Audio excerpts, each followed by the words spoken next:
First class of reinforced cement concrete chimney. Hello students, welcome to my first class of reinforced cement concrete chimneys. So unit 3 సంబంధించిన chimneys topic మనం ఈ వీడియోలో start చేయబోతున్నాం. దానికి సంబంధించిన derivation and design problems. So reinforced cement concrete chimneys. So chimneys ఏ మెటీరియల్తో తయారు చేయబడితే దానికి సంబంధించిన నేమ్ అనేది డివైజ్ అవుతుంది. సో సిమిలర్లీ ఇక్కడ reinforced cement concrete material use చేయబడింది కాబట్టి reinforced cement concrete chimneys. So chimneys అంటే జనరల్లీ ఏదైనా ఫ్యాక్టరీ నుంచి కానీ బిల్డింగ్ నుంచి కానీ స్మోక్ని, స్టీమ్ని అండ్ అదర్ ఎగ్జాస్ట్ గ్యాసెస్ని ఐసోలేట్ చేయడానికి అండ్ ఎక్స్పల్స్ చేయడానికి, బయటికి తీయడానికి ఉపయోగపడే స్ట్రక్చర్స్ అన్నమాట. సో దీంట్లో మనము స్టీల్ రెయిన్ఫోర్స్మెంట్ ప్రొవైడ్ చేసి కాంక్రీట్కి మనము దానికి కావాల్సిన మూమెంట్ని, బెండింగ్ మూమెంట్ని అండ్ ఎక్స్టర్నల్లీ వచ్చే షియర్ ఫోర్సెస్ని ట్యాకిల్ చేయాలి అండ్ స్ట్రెసెస్ని మనము రెసిస్ట్ చేయాలి. సో అందుకని మనం ఈ చిమ్నీస్ రెయిన్ఫోర్స్డ్ సిమెంట్ కాంక్రీట్తో కన్స్ట్రక్ట్ చేస్తున్నాం. So for the expression of fuel gases without any obstructions. So అందుకని నేను ఈ రెయిన్ఫోర్స్డ్ కాంక్రీట్ చిమ్నీస్ అనేది డిజైన్ చేయాలి. So coming to next point, reinforced concrete chimneys are designed to resist the stresses. So ఎందుకు design చేస్తానంటే స్ట్రెస్సెస్ని resist చేయడానికి ఏవైతే 3 ఫోర్స్ కాంపోనెంట్స్ వల్ల డెవలప్ అయ్యాయో అవి ఏంటంటే self weight of chimney, wind pressure, temperature, stresses. Okay, first of all self weight of chimney. So self weight of chimney first it comprise of dead weight of concrete portion brick lining to absorb maximum temperature. So ఒక brick lining ఉంటుంది, ఒకటి వచ్చేసి కాంక్రీట్తో మేటప్ అయి ఉంటుంది material. So ఆ రెండింటి యొక్క self wait, dead load ఏదైతే ఉంటుందో అది ఆ రెండు కలిపి సెల్ఫ్ వెయిట్ అన్నమాట. And coming to wind pressure, గాలి వల్ల ఏదైతే ప్రెషర్ డెవలప్ అవుతుందో, ఎగ్జర్ట్ అవుతుందో. So let the steel reinforcement radius be R and the thickness of steel be TS. Okay, steel reinforcement ఒక రేడియస్ని మనం ఆర్ అని చెప్పేసి అనుకుంటే ఇక్కడ మన ఫిగర్లో చూసినట్టు. Okay, and thickness of steel అంటే ఇక్కడ ఫిగర్ 1 అండ్ ఫిగర్ 2లో మనకు అంటే దాని యొక్క స్ట్రిప్ని చూడొచ్చు. ఇక్కడ ఏదైతే స్టీల్ ఉంటుందో ఈ ఫిగర్లో మనం ఏదైతే స్టీల్ చూసామో, ఈ ఫిగర్లో ఏదైతే మనం స్టీల్ చూస్తున్నామో ఇక్కడ ఆ స్టీల్ బాక్స్ని సపరేట్గా తీసుకుంటే ఓకే ఇక్కడ మనకు కనిపిస్తుంది ఇప్పుడు. Okay, then steel be TS. So దాన్ని టీఎస్ అని చెప్పేసి అనుకున్నాం.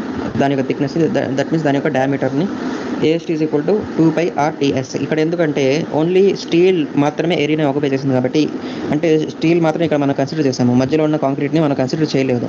ఓకేనే, సరౌండింగ్స్ ఉండే కాంక్రీట్ మనం కన్సిడర్ చేయలేదు కాబట్టి ఓన్లీ కేవలం ఏరియా ఆఫ్ స్టీల్ 1 అంతవరకు మనం తీసుకున్నట్టయితే అదొక సర్క్యులర్ సెక్షన్ లాగా ఫామ్ అవుతుంది. అండ్ ఇక్కడ ఉన్న ఏరియా సర్కంఫరెన్స్కి ఈక్వల్ అవుతుంది, ఎందుకంటే స్టీల్ ఒక ఏరియా ఎంతైతే ఆక్యుపై చేస్తుందో అంత మాత్రమే మనం ఇక్కడ కన్సిడర్ చేస్తున్నాం. సో కాబట్టి సర్క్యులర్ సెక్షన్కి సర్కంఫరెన్స్ ఏమవుతుంది, సర్క్యులర్ సెక్షన్కి సర్కంఫరెన్స్ π/d అని చెప్పేసి రాస్తాం కదా. ఓకే, π/d అని చెప్పేసి రాస్తాము. అండ్ అదేవిధంగా π/d. Okay, let it be. And d అంటే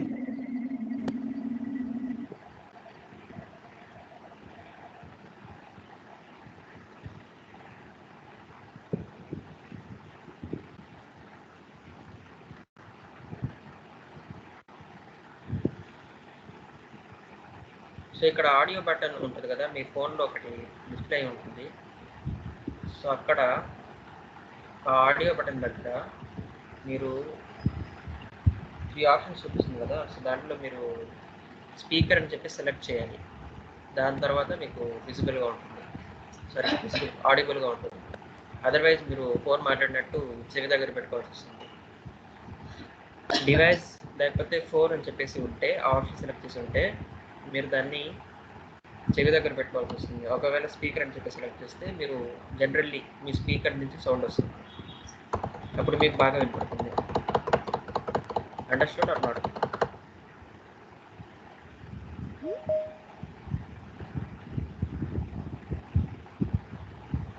త్వరగా రండి.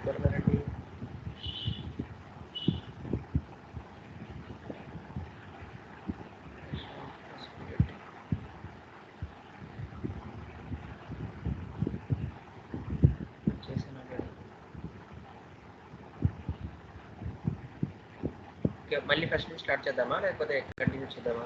త్వరగా రెస్పాండ్ అవ్వండి.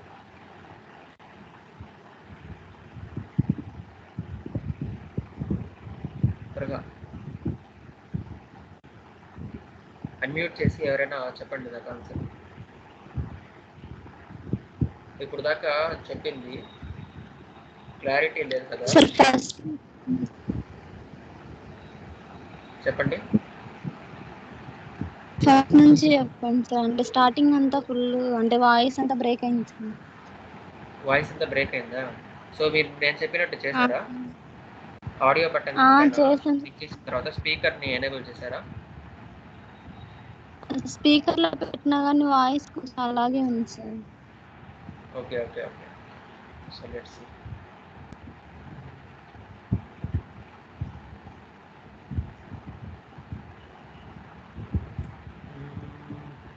అడ్మిట్ ఆల్ అని చెప్పేసి ఆప్షన్ ఏం లేదా ఇక్కడ?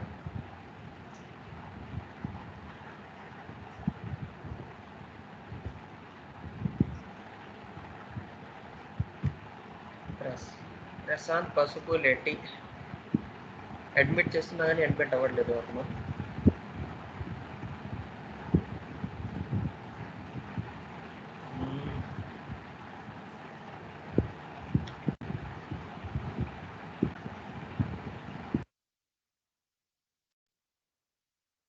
అంటే ఇక్కడ 2 టైమ్స్ ఆఫ్ రేడియస్ అవుతుంది కదా, d ఈజ్ ఈక్వల్ టు అదే.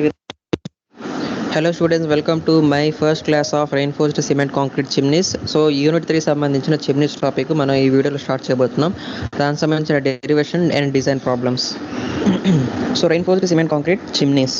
సో చిమ్నీస్ ఏ మెటీరియల్తో తయారు చేయబడితే దానికి సంబంధించిన నేమ్ అనేది డివైజ్ అవుతుంది. సో సిమిలర్లీ ఇక్కడ reinforced cement concrete material use చేయబడింది కాబట్టి reinforced cement concrete chimneys. So chimneys అంటే జనరల్లీ ఏదైనా ఫ్యాక్టరీ నుంచి కానీ బిల్డింగ్ నుంచి కానీ స్మోక్ని, స్టీమ్ని అండ్ అదర్ ఎగ్జాస్ట్ గ్యాసెస్ని ఐసోలేట్ చేయడానికి అండ్ ఎక్స్పల్స్ చేయడానికి, బయటికి తీయడానికి ఉపయోగపడే స్ట్రక్చర్స్ అన్నమాట. సో దీంట్లో మనము స్టీల్ రెయిన్ఫోర్స్మెంట్ ప్రొవైడ్ చేసి కాంక్రీట్కి మనము దానికి కావాల్సిన మూమెంట్ని, బెండింగ్ మూమెంట్ని అండ్ ఎక్స్టర్నల్లీ వచ్చే షియర్ ఫోర్సెస్ని ట్యాకిల్ చేయాలి అండ్ స్ట్రెసెస్ని మనము రెసిస్ట్ చేయాలి. సో అందుకని మనం ఈ చిమ్నీస్ రెయిన్ఫోర్స్డ్ సిమెంట్ కాంక్రీట్తో కన్స్ట్రక్ట్ చేస్తున్నాం.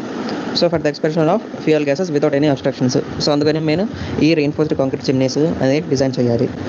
So coming to next point, reinforced concrete chimneys are designed to resist the stresses. So ఎందుకు డిజైన్ చేస్తానంటే స్ట్రెసెస్ని రెసిస్ట్ చేయడానికి ఏవైతే 3 ఫోర్స్ కాంపోనెంట్స్ వల్ల డెవలప్ అయ్యాయో అవి ఏంటంటే self weight of chimney, wind pressure, temperature, stresses.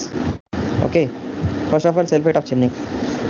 So self weight of chimney first it comprise of dead weight of concrete portion brick lining to absorb maximum temperature. So ఒక brick lining ఉంటుంది, ఒకటి వచ్చేసి కాంక్రీట్తో మేటప్ అయి ఉంటుంది material. So ఆ రెండింటి యొక్క self wait, dead load ఏదైతే ఉంటుందో అది ఆ రెండు కలిపి సెల్ఫ్ వెయిట్ అన్నమాట. And coming to wind pressure, గాలి వల్ల ఏదైతే ప్రెషర్ డెవలప్ అవుతుందో, ఎగ్జర్ట్ అవుతుందో.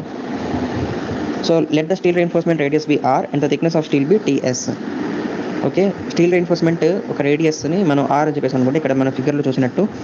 Okay, and thickness of steel అంటే దట్ మీన్స్ దాని యొక్క డయామీటర్. థిక్నెస్ ఆఫ్ స్టీల్ అంటే ఇక్కడ ఫిగర్ 1 అండ్ ఫిగర్ 2లో మనకు అంటే దాని యొక్క స్ట్రిప్ని చూడొచ్చు. ఇక్కడ ఏదైతే స్టీల్ ఉంటుందో ఈ ఫిగర్లో మనం ఏదైతే స్టీల్ చూసామో, ఈ ఫిగర్లో ఏదైతే మనం స్టీల్ చూస్తున్నామో ఇక్కడ ఆ స్టీల్ బాక్స్ని సెపరేట్గా తీసుకుంటే ఓకే ఇక్కడ మనకు కనిపిస్తుంది ఇప్పుడు. Okay, then steel be TS. So దాన్ని టీఎస్ అని చెప్పేసి అనుకున్నాం. దాని యొక్క థిక్నెస్, దట్ మీన్స్ దాని యొక్క డయామీటర్ని AST is equal to 2πr/ts. ఇక్కడ ఎందుకంటే ఓన్లీ స్టీల్ మాత్రమే ఏరియాని ఆక్యుపై చేసింది కాబట్టి, అంటే స్టీల్ మాత్రం ఇక్కడ మనం కన్సిడర్ చేసాము, మధ్యలో ఉన్న కాంక్రీట్ని మనం కన్సిడర్ చేయలేదు.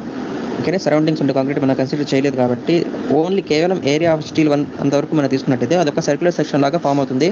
అండ్ ఇక్కడ ఉన్న ఏరియా సర్కంఫరెన్స్కి ఈక్వల్ అవుతుంది, ఎందుకంటే స్టీల్ ఒక ఏరియా ఎంతైతే ఆక్యుపై చేస్తుందో అంత మాత్రమే మనం ఇక్కడ కన్సిడర్ చేస్తున్నాం. సో కాబట్టి సర్క్యులర్ సెక్షన్కి సర్కంఫరెన్స్ ఏమవుతుంది, సర్క్యులర్ సెక్షన్కి సర్కంఫరెన్స్ π/d అని చెప్పేసి రాస్తాం కదా. ఓకే, π/d అని చెప్పేసి రాస్తాము. అండ్ అదేవిధంగా π/d. Okay, let it be. And d అంటే ఇక్కడ 2 టైమ్స్ ఆఫ్ రేడియస్ అవుతుంది కదా, d is equal to 2 times of radius 2πr. ఈ విధంగా రాయొచ్చు కదా. అండ్ ఇక్కడ దీని యొక్క థిక్నెస్ కూడా సమ్ అమౌంట్ ఆఫ్ థిక్నెస్ కూడా ఇది ఆక్యుపై చేస్తుంది కదా ఈ స్టీల్. సో కాబట్టి 2πr ఇంటూ ts. సో అది ఏరియా ఆఫ్ స్టీల్ అవుతుంది. ఓకే, సో అది ఏరియా ఆఫ్ స్టీల్ అవుతుంది. అది ఇక్కడ పాయింట్ చెప్పబడింది. By distributing the total area of steel into linear strip throughout the radius then 1 will be converted into 2. ఓకేనా, ఈ పాయింట్స్ని ఒక స్ట్రిప్లో కన్వర్ట్ చేసుకుంటే 1 డయాగ్రామ్ 2 లాగా మనకు కనబడుతుంది. సో ఆ విధంగా ఏరియా ఆఫ్ స్టీల్ చూసుకున్నట్టయితే 2πr/ts అవుతుంది. And ts is equal to AST/2πr అవుతుంది. Okay, moving further. From similar triangle analysis. ఇప్పుడు ఇక్కడ చూడండి, ఇది ఒక concrete chimney cross section draw చేస్తాం. ఫిగర్ సైడ్ చూస్తే మీరు ఒక కాంక్రీట్ చిమ్ని ఫిగర్ని దాని యొక్క క్రాస్ సెక్షన్ డ్రా చేస్తాం మనము. ఇప్పుడు స్ట్రెస్ డయాగ్రామ్ డ్రా చేయాలి. ఓకేనా, స్ట్రెస్సెస్ ఏ విధంగా డిస్ట్రిబ్యూట్ అవుతాయి మీరు ఆల్రెడీ చూసుంటారు. Design and drawing of reinforcement కాంక్రీట్లో మనం చదివినప్పుడు బేసికల్లీ ఈ విధంగా ఒక ఏదైనా జనరల్లీ 1 minute. ఓకే, ఏదైనా ఒక ఏమంటారు, ఒక బీమ్ని కన్సిడర్ చేస్తే దాని యొక్క స్ట్రెస్ డయాగ్రామ్ ఏ విధంగా ఉంటుంది, వర్కింగ్ స్ట్రెస్ డయాగ్రామ్ ప్రకారంగా ఈ విధంగానే కదా ఉంటుంది. ఎందుకంటే ఇక్కడ స్టీల్ ఉంటుంది, ఈ స్టీల్ యొక్క స్ట్రెసెస్ ఆపోజిట్ సైడ్ తీసుకుంటాం, కాంక్రీట్ యొక్క stresses other side of the ఈ న్యూట్రల్ యాక్సిస్ తీసుకుంటాం అనమాట. సో సిమిలర్లీ అదే విధంగా ఇక్కడ సమ్ ప్లేస్ దగ్గర ఇక్కడ న్యూట్రల్ యాక్సిస్ ఉంది అని చెప్పేసి అనుకుంటే ఓకేనా, ఈ న్యూట్రల్ యాక్సిస్ ఎక్కడ ఉంటుందంటే దీంట్లో ఈ డయాగ్రామ్లో ఈ న్యూట్రల్ యాక్సిస్ అనేది ఇక్కడ ఉంటుంది. ఇది న్యూట్రల్ యాక్సిస్ అనమాట. సో అక్కడ ఉంటుంది. మిగతాదంతా కాంక్రీట్ స్ట్రెసెస్ అంటే కంప్రెసివ్ స్ట్రెసెస్ యాక్ట్ అవుతున్నాయి. ఎందుకంటే concrete reinforced cement concrete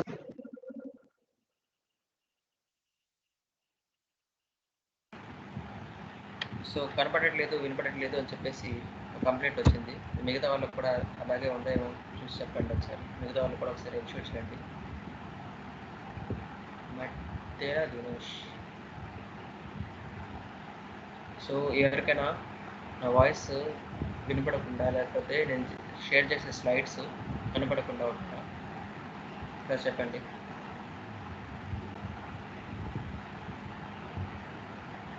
compression carry out చేస్తుంది అండ్ స్టీల్ అనేది టెన్షన్ క్యారీ అవుట్ చేస్తుంది. ఇది మీకు తెలిసిందే కదా. సో ఇక్కడ సిగ్మా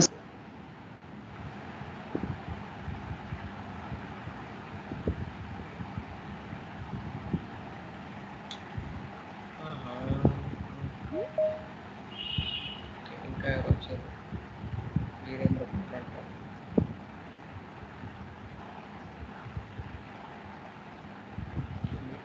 ఎంత టైం ఉందా?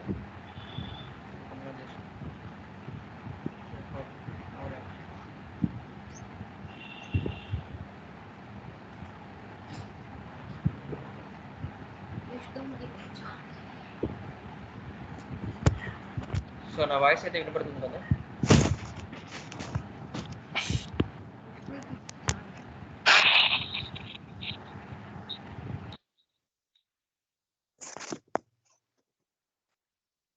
సి అంటే stresses that are coming in concrete and sigmas అంటే స్ట్రెసెస్ ఇన్ స్టీల్ అనమాట బేసికల్లీ.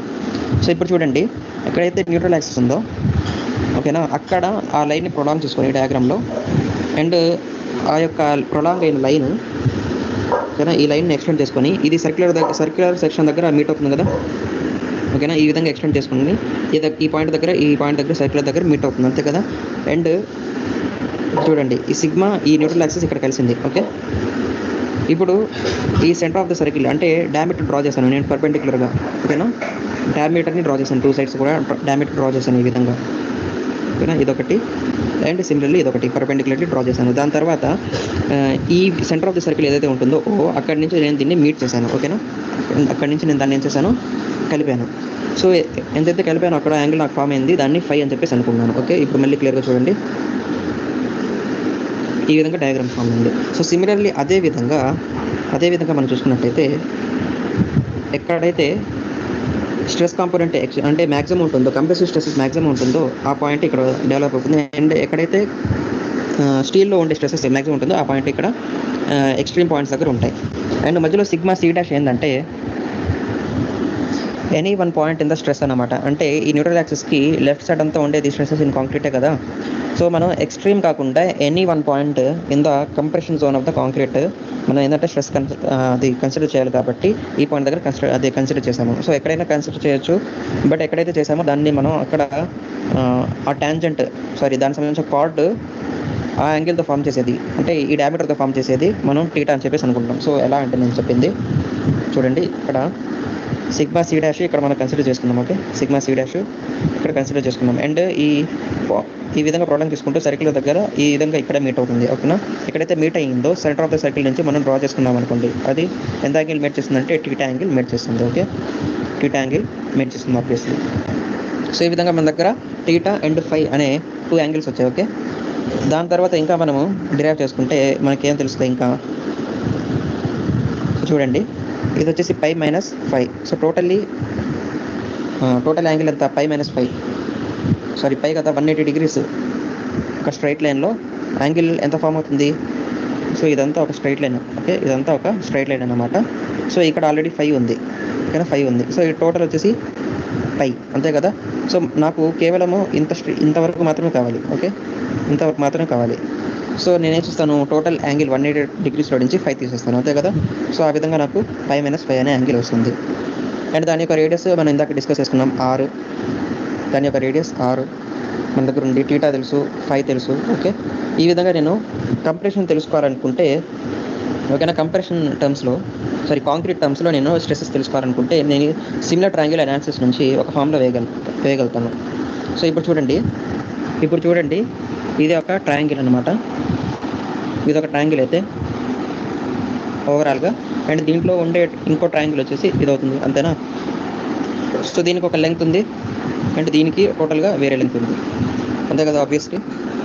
సో దీని నుంచి సిమిలర్ ట్రయాంగిల్ ప్రాపర్టీస్ నుంచి నేను ఏ రాయొచ్చు ఫార్ములా చూడండి, ఇక్కడ మెన్షన్ చేయడం జరిగింది. Sigma C by R plus cos phi is equal to sigma C by R cos theta plus R cos phi. Sigma సికి రిలేటెడ్గా ఏముంది ఇక్కడ length are cos theta plus R cos phi ఉంది, R cos theta plus R cos phi ఉంది. అది sigma సికి ఈ విధంగా లెంగ్త్ ఉంది, అంతే కదా. సో ఇది ఈ లెంగ్త్స్ ఎలా వచ్చాయని చెప్పేసి అంటారా, చూడండి ఇక్కడ డయాగ్రామ్ని కేర్ఫుల్గా అబ్జర్వ్ చేస్తే మనకు, సో ఇక్కడ వరకు length are cos theta, okay, ఇక్కడ నుంచి ఇక్కడ వరకు లెంగ్త్, సెంటర్ వరకు లెంగ్త్ ఆర్ కాస్ థీటా. అది ఎలా వచ్చింది, ఫ్రమ్ ఆపోజిట్ సైడ్, టోటల్గా రేడియస్ అనేది 6, ఇదైతే మనకు తెలుసు. బట్ మనకు ఆ టోటల్ రేడియస్ మనకు అవసరం లేదు, ఓకే, చెప్తాను చూడండి. సో ఇక్కడ నుంచి ఇక్కడ వరకు మనకి ఏంటంటే ఆర్ అనే యాంగిల్ ఉంది. అదర్వైజ్ ఇది చెప్పచ్చు, ఇది టోటల్లీ ఎంత, దీని యొక్క రేడియస్ వచ్చేసి 6 అవుతుంది, అంతేనా. సో దీన్ని ఇప్పుడు పక్కన రాస్తాను చూడండి.